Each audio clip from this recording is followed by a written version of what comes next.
Okay, this is the last video before you guys will start some of your more complicated projects for our introduction into Gravit.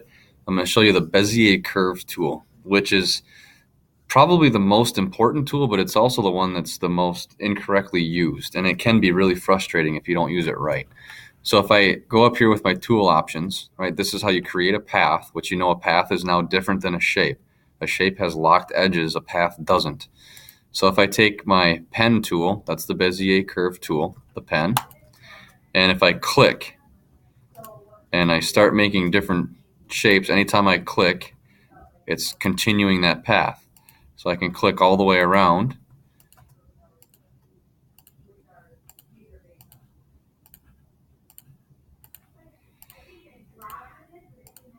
And then once I reconnect, now that's going to be a shape. It covered everything up because it's got a white fill over here.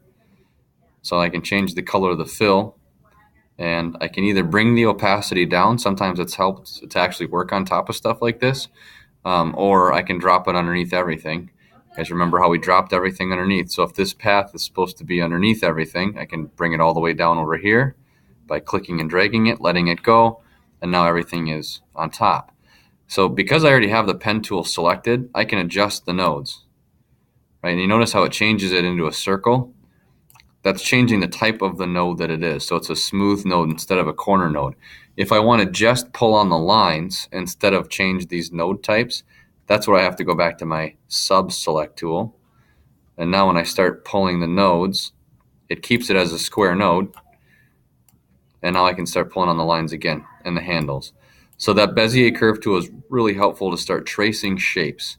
When we're doing like anything with logos and stuff, especially next year, you're going to use that a lot. When you guys are doing your emojis, you're going to be using it for things like creating the mouth, because the mouth has a curved line and a straight line.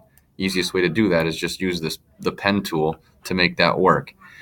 One thing also with the pen tool, so I'm back on create a path. If I click a line and I click another time, and now I'm going to right click. Let me just continue this shape. So you have to go all the way back to the beginning to close the shape. If I click on a line and I double click, now it's just a line, right? I didn't close the shape, but I can just do a line segment that way. So if I click one more time, and so then over here, if I double click, I missed my double click. I'll double click right here. There we go. And there's no line there. It looks like there's a fill, but there's not. It really is just a line. So that's how you use the Bezier curve tool, clicking around shapes, and then you can go back in and adjust by going to sub-select. Remember, the pointer tool will click and move a shape. You have to have that sub-select tool, this one, to go within the shape and then start pulling on the lines. It's important to remember the difference between those two arrows up there as well. So now you're going to go play the Bezier game, and you're going to then duplicate the Batman logo, which my challenge to you would be, if you really know what you're doing with that Bezier curve tool, try and do that Batman logo in less than, let's start with 10 minutes on the clock. Good luck.